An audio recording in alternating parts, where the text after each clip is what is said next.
I'm Sal Mineo, and these are teenagers. All teenagers are different. They come in all different shapes and sizes, and range in age from teeny boppers to 19-year-olds. But just like in the old days, teenagers have always shared one thing in common. They've always found a unique way to express themselves as individuals. And this, of course, would be called group self-expression. Today, just like always, clothes have been the groovy way of really expressing yourself. And teenagers can always be counted on to do something very original and very self-expressive. There's some girls who express themselves in the more simple look. Others do so in highly feminized slacks. And for hemlines, well, this may be the long and short of it. But how much shorter can a skirt get? Hair has always been very important. Yes, even with boys. It's been very short and even longer than a Beatles. But girls have always had a lot more ways to express themselves through their hair. Why, they could change its color completely. And they can even simplify the entire thing and just go out to a store and buy some hair in any color they like. They can curl it, they can wave it, and they can even iron it so it comes out nice and straight, split ends and all. Certain hairstyles may make it necessary to take a good look to see which is the girl and which is the boy. But that's not true for all boys, especially for those who are trying so desperately to prove their manhood.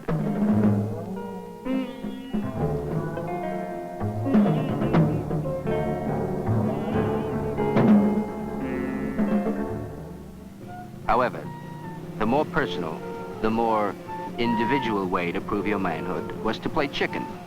And at one time, a chickie run was considered the best way to prove manhood, dead or alive.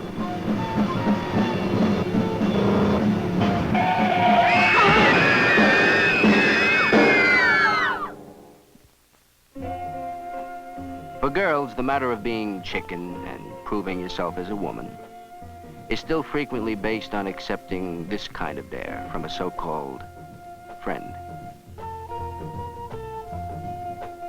Yes, even adults admit it. Growing up isn't easy, especially if you try to keep up with the dares and fads of some of your more advanced friends. Two of the more advanced fads have to do with drugs. So why do you want to be down when you can be up? Please just try it once, okay? Now there's a brilliant argument for you. Why, with the help of a good, kind friend, you can be turned on, make the scene, blow grass, smoke reefers, or pot, joints, or Mary Janes. Those are just a few of the cool, groovy names for marijuana. And if grass doesn't make it for you, baby, and especially if you need to be in, well, you can always drop a camp of acid. Now that's the real stuff. Very, very cool, very, very groovy.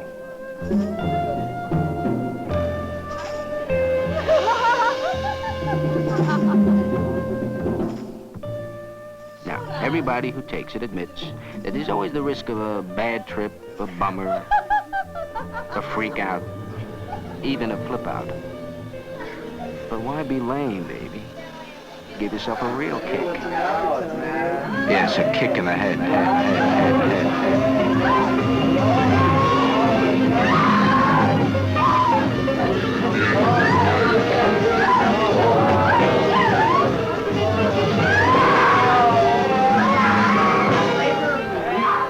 Is LSD merely another fad, another dare, another kick? Is it insight or insanity? What do America's leading scientists, doctors, and psychiatrists working with people taking LSD say? As we see it from a typical psychiatric ward, LSD is certainly much more than a mere fad. Right now we have over a dozen people hospitalized because of acute symptoms resulting directly from their taking LSD. Bizarre fatal accidents and suicides have also occurred in LSD's users. Because of this, we say that LSD is not just a fad. People are seriously disturbed, some even dead. What is LSD? How does it work? When did it all begin? It all began in a laboratory very much like this one. In 1938, Dr. Albert Hoffman in Switzerland was looking for new drugs in the treatment of migraine headaches. He had been studying substances that came from the molds that grow on rye plants.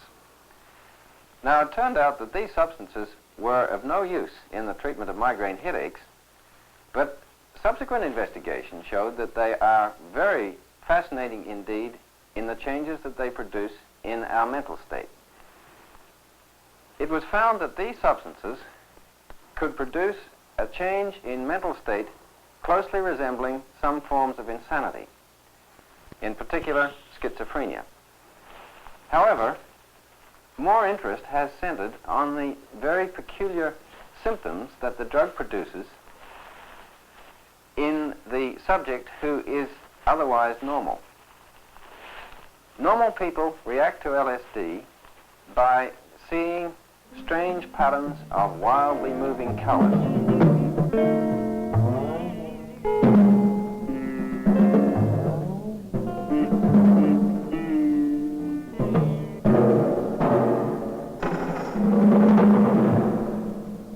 Time may appear to stand completely still.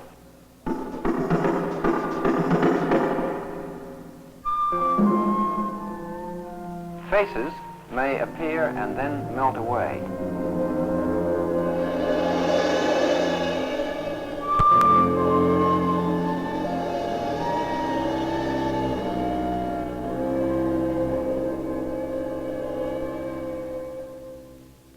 And at other times, the subject may recall with terrifying detail incidents that are long, long forgotten.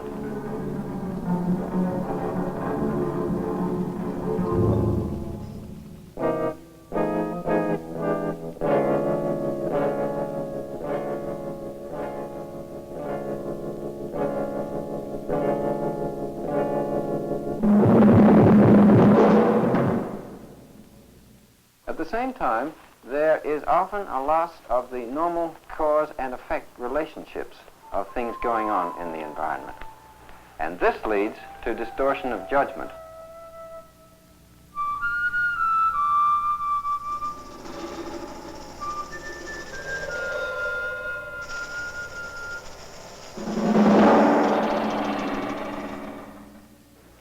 One ounce of LSD makes 300,000 doses.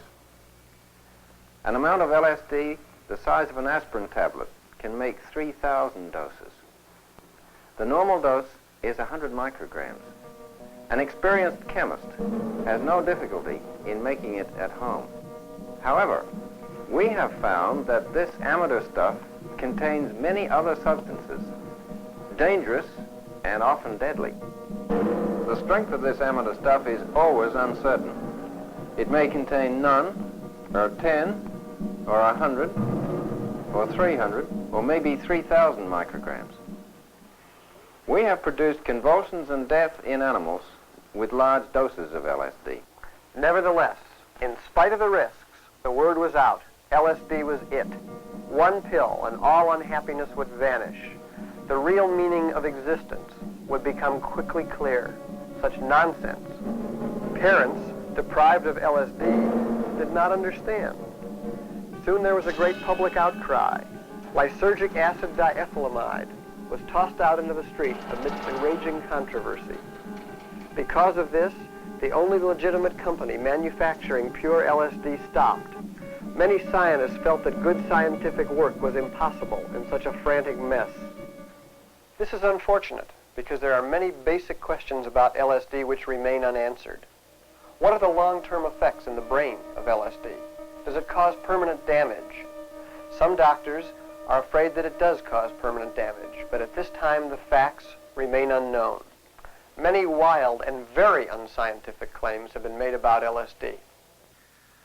I've spoken to a large number of young people, asking them, why do you take LSD?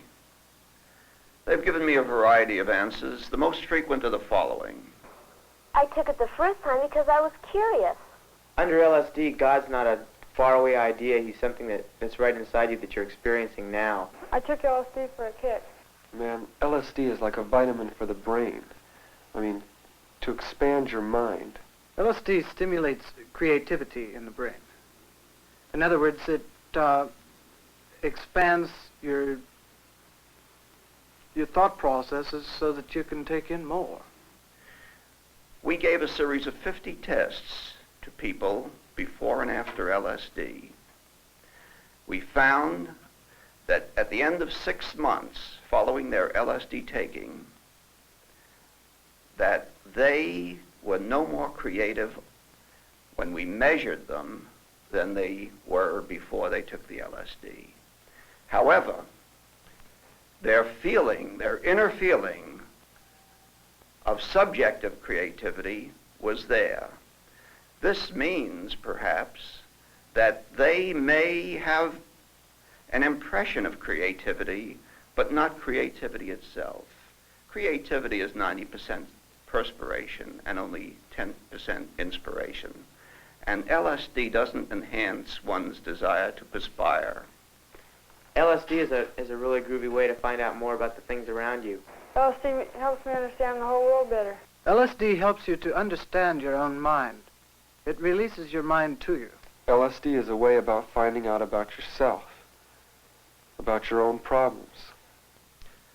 What about the question of self-insight and self-awareness? Is it enhanced under LSD? Well, in over a dozen years of my own research, speaking with hundreds of young people and old, I found that their feeling that they had an increased awareness following LSD is not often borne out by their subsequent behavior. They do not seem to have changed their lifestyle for the better. Indeed, unfortunately, sometimes it is for the worse. On rare occasions, they may obtain valid insights. So often, though, all too often, they do not. While there are many things that we don't know about LSD, there are a few that we do know. And perhaps the most important one that we do know is that it is absolutely unpredictable who will have a bad experience from LSD or when they will have it. Some people have a bad experience the first time they take the drug. Others take it 30, 60, or even 100 times before their bad trip. And the bad trip? Instant insanity, often a never-never land of no return.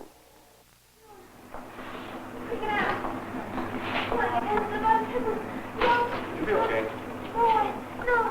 No, Timmy, no, get away, Timmy, get away. It's all right. No, you gotta get away from me.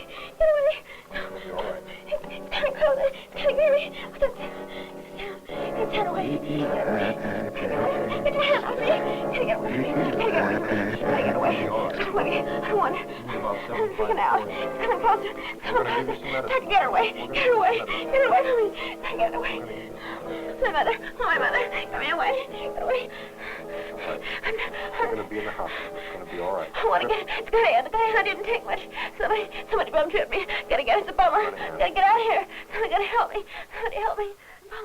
This girl is obviously acutely disturbed. She will be in the hospital for a few weeks or a few months. The chances are that she will get well again, at least well enough to leave the ward. Whether she will ever be the same again, have the same personality, the same ambitions, the same abilities to work, to love, to get along with other people, that we won't know for a long time. Some others who take LSD will have even more tragic freakouts, and there's no way to tell which ones these will be. Many lose all contact with reality.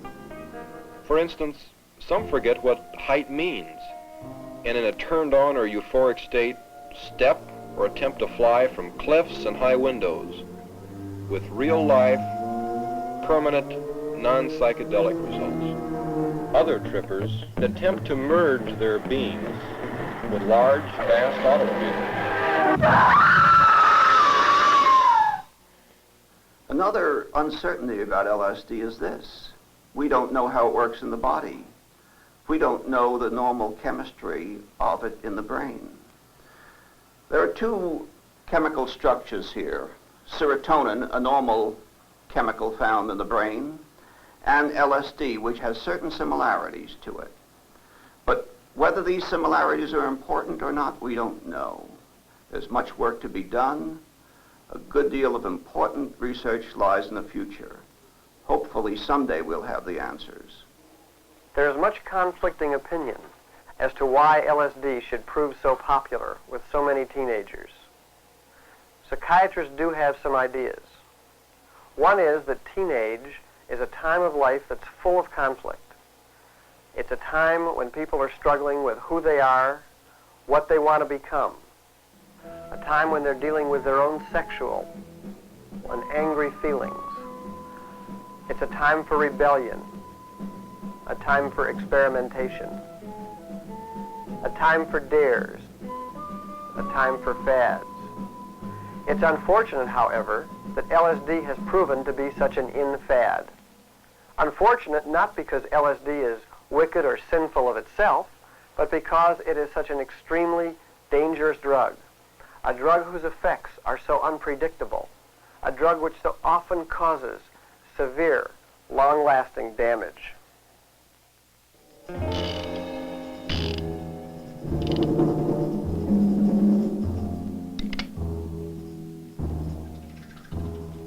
It's up to you.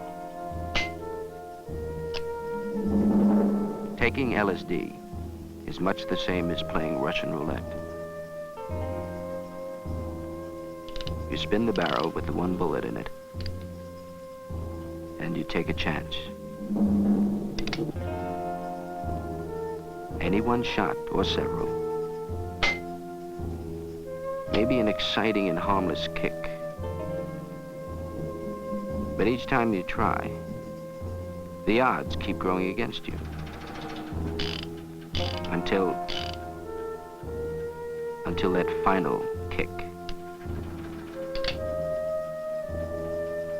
It's up to you.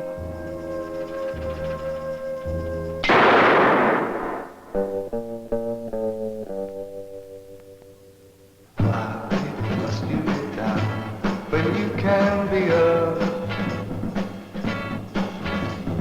why not just take the dare? Don't be chicken and square. Come on, baby, express yourself. You don't have to repress yourself, so why be lame? It's the hippest new game. It's just like Russian roulette when you're making a bet.